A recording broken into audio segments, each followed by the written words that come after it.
Yes, good afternoon to you, Criselda.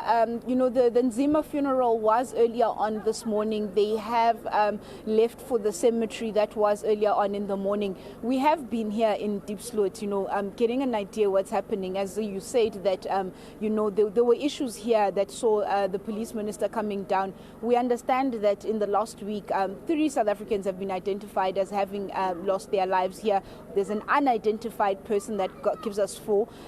There's a 5th Zimbabwean and another Zimbabwean also that was also killed here in diepsloot. But Criselda, perhaps maybe let me speak to some of the survivors here that have survived, attempts on their lives. I am joined by Mr. Chauke here, Silas Chauke. I'm just going to ask Herbert to perhaps pan the camera to Silas, and he's just going to tell us what happened to him here on Saturday. I understand that he was stabbed. And Tata Chauke, thank you so much. I understand that you were a victim of crime here at diepsloot Saturday. What is it that happened? Are you able to tell us?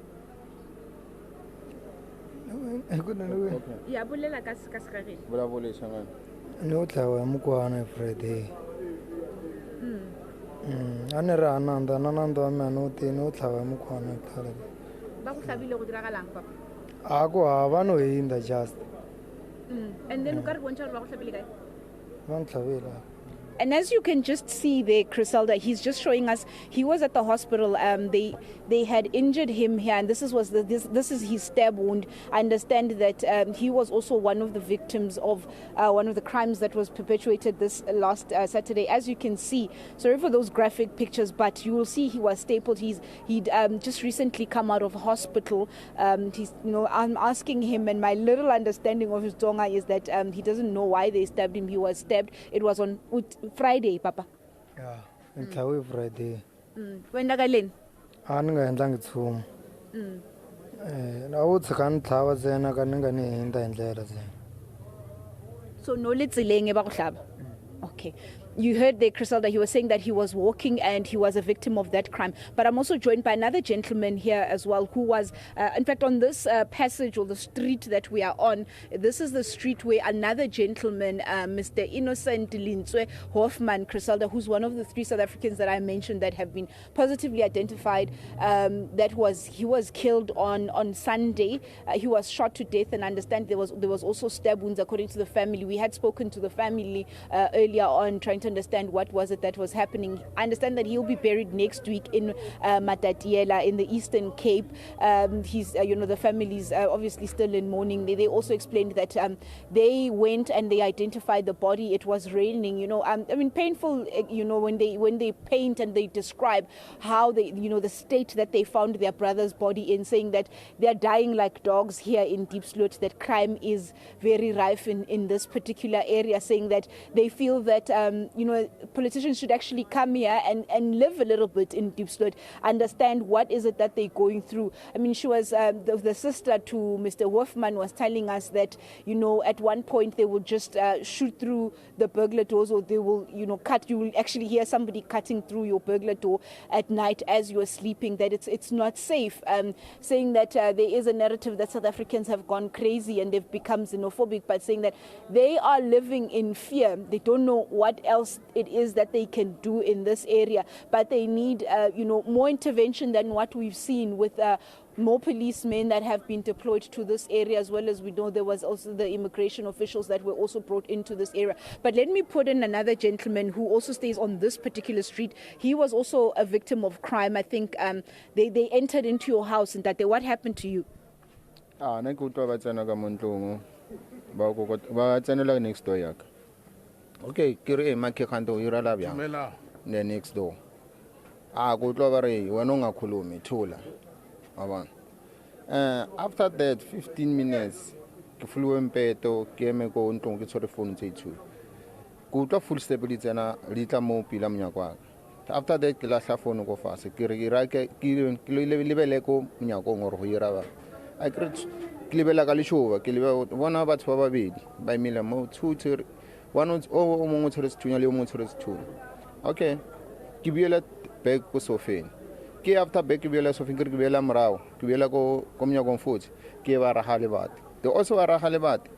They also a tsena o tsene o me one a sa tshwara selo mon wa mathomo ka lwa le yena a bona re ke na le power fita ha ya a jigela morao a tsena wa slap ke yena ka re ke nyako lwa le yena a bona re o mpetha mo di matlo a bona re ke wela ka kwampeto o mpetha ka mo morao after that o re go nna ke go gopela di dimalo ngampeki wa bona okay is a 5 guys in kontlong yaka okay after that before dilo di ragala o na le phone le wallet ya ka mo di mali dressing tsampeto ke ba tsia phone ba tsia le wallet okay it's fine ke builder ke robetse pleke ke khona mi pleke ne one batho mo se cha dilo ka ofela ka montong ba tsia di sipe di roll on everything yo tlhapa ba tsia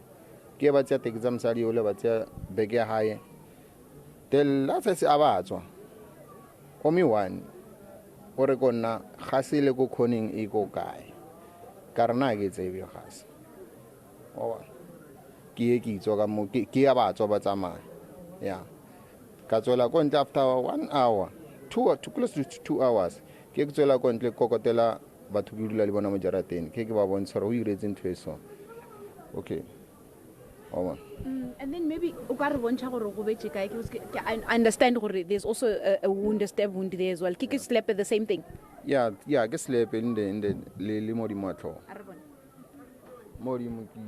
As you can see there, Criselda, this is the wound that he said there was an axe that was used as he was fighting off the perpetrators that came in, as well as I think on the back as well, where he was also injured with an axe by the perpetrators that came into his house. But there's also another gentleman as well, Mr. Amego, that was also injured. It seems this all happened on this street, Criselda, this passage. On this particular passage that we're on, I'm not sure.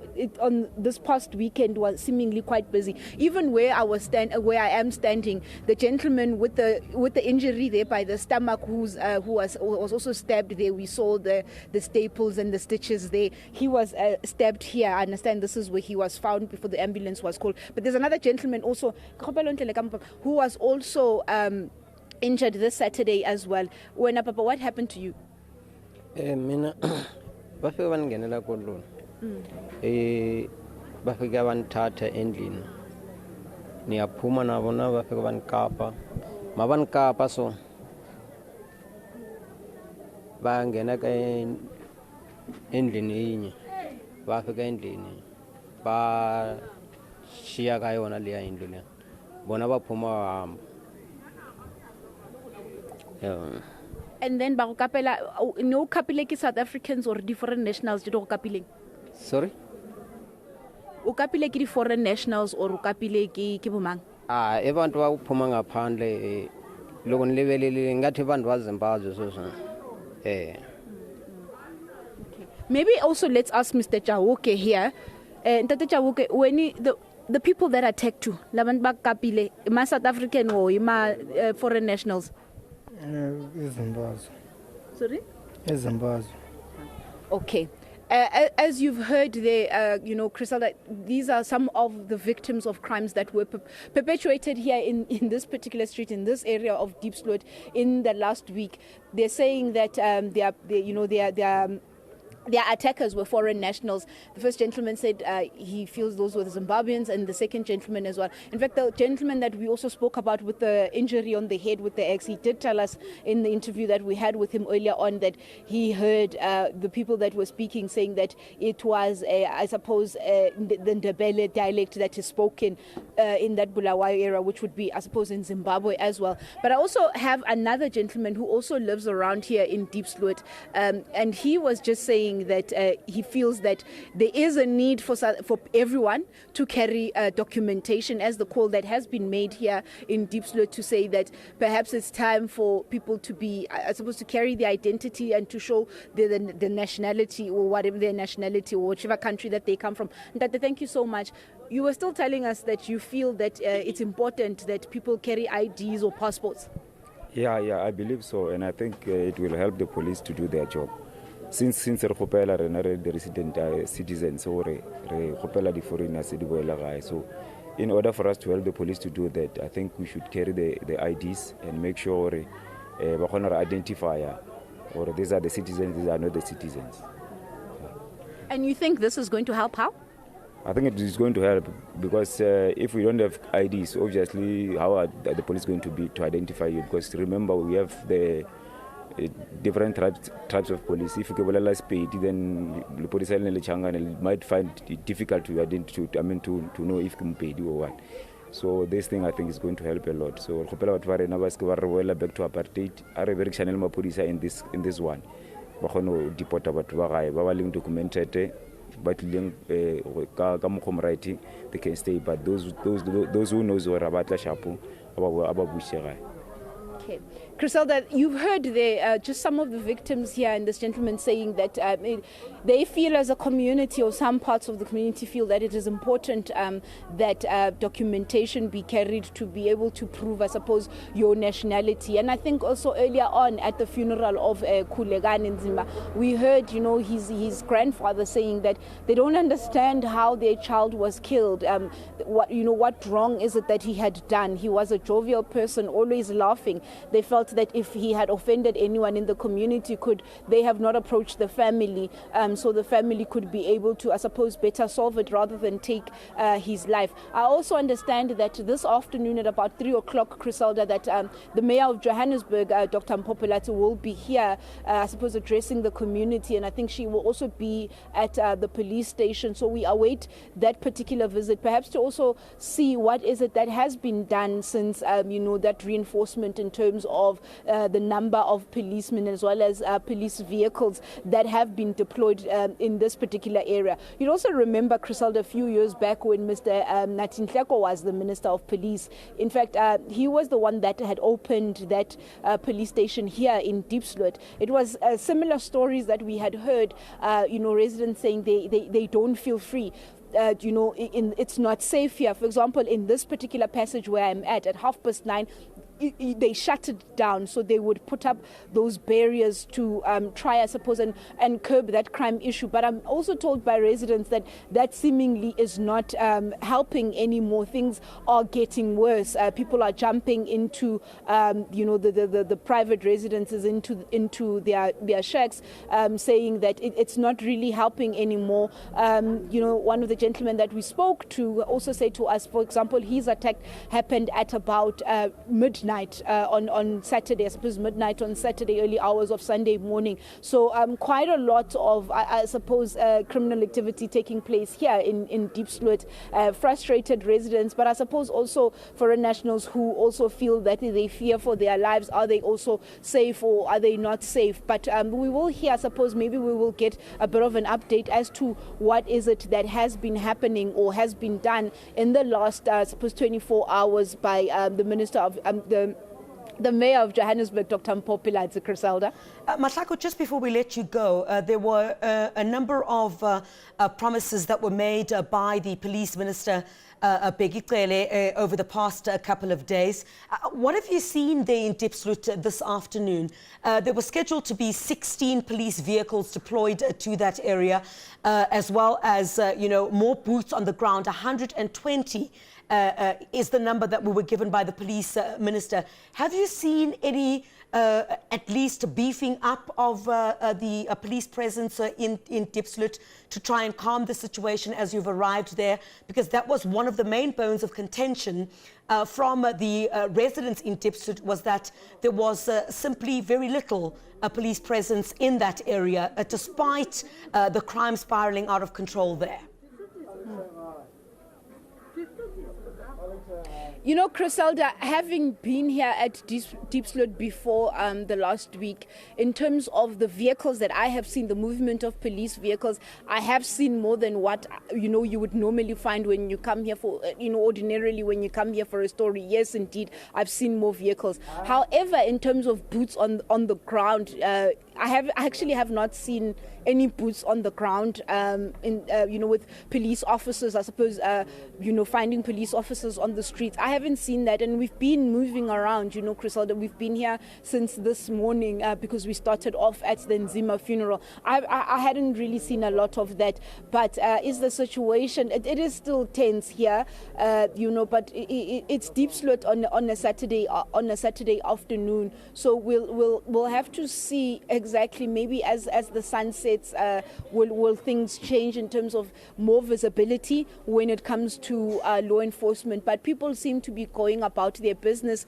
You see street vendors, shops are still open, etc. But I haven't really seen, you know, that much of police out of their car, except we did see a couple of cars, I think 4 or 5 of police vehicles parked on the side of the road in their cars. I'm not sure exactly whether they're going to an operation or not, because we were moving around, I suppose, finding these families that and these victims that have been, you know, attacked here in the last week in Diepsloot. But we are going to be here, Griselda, as well as with our colleague Patricia Fasachi, you know, just monitoring the situation and seeing what are these results, you know, the promises, as you correctly speak about, are they being fulfilled? You know, are we seeing movement in terms of that presence of law enforcement, Griselda?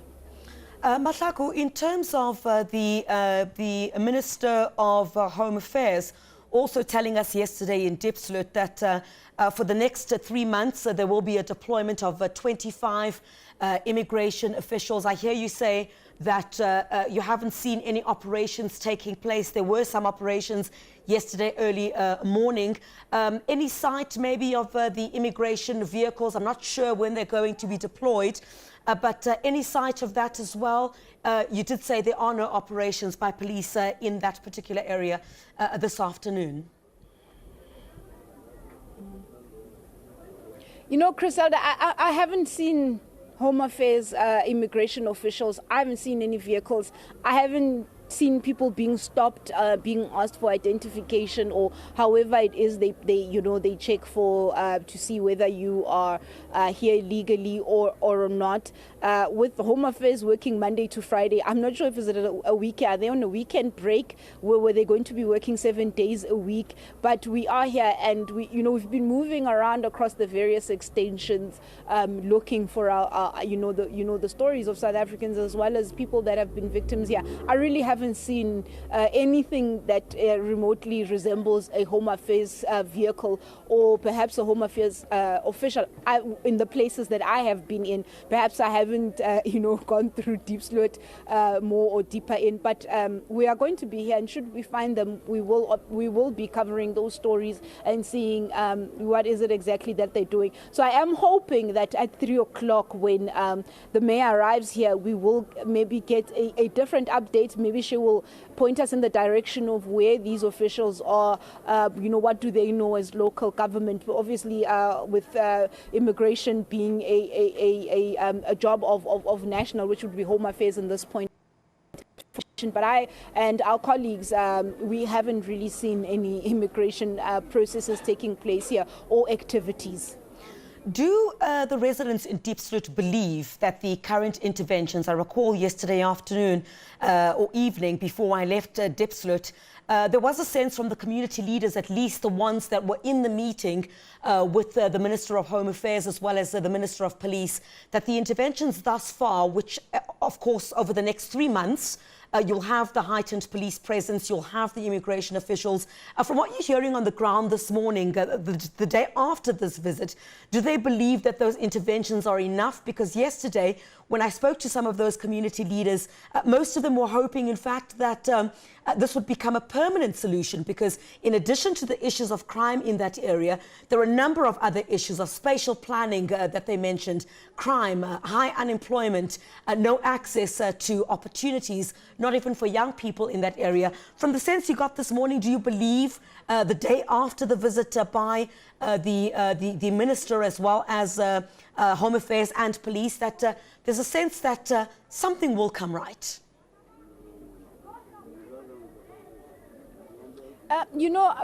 Griselda, I spoke particularly to the Hoffman family, and this would seem like it was a second death that they're experiencing as a family related to crime. And they are saying that they feel that they are forgotten. it's not enough what is happening here.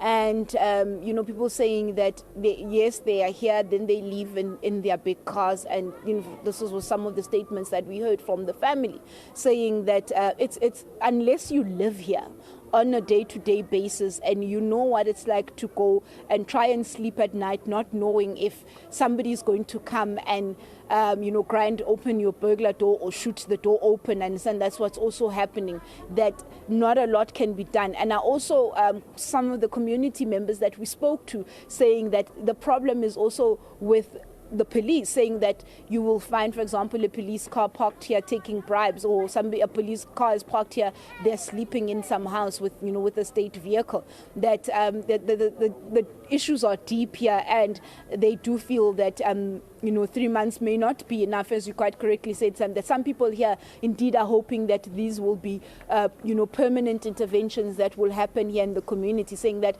one lady we spoke to saying she's been in diepsloot for over 20 years, or one said 10 years, and saying that it's just gotten worse over the years. Nothing has really changed here. In fact, it's escalated, saying that people are going on a killing spree here. So in terms of the satisfaction of the community, I haven't really heard much with the people that I've spoken to, but perhaps maybe as the hours go by and the days, maybe they will be, you'll see some sort of results in terms of these interventions that have been made here at diepsloot. Because I also understand with one of the gentlemen that we spoke to earlier on said that among the things that were said to him as he was being attacked, when they were asking him for money, they were saying to him, it's the end of the month, you've just gotten paid. Last week being the last week of the month, was it also perpetuated by the issue that it was the end of the month? A lot of people had cash on them. We'll also have to see,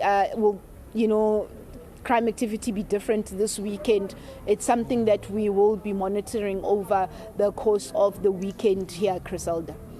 All right, Mahlaku Komani, thank you very much indeed. And as you talk about community members saying that police in that area, some of them would be taking bribes.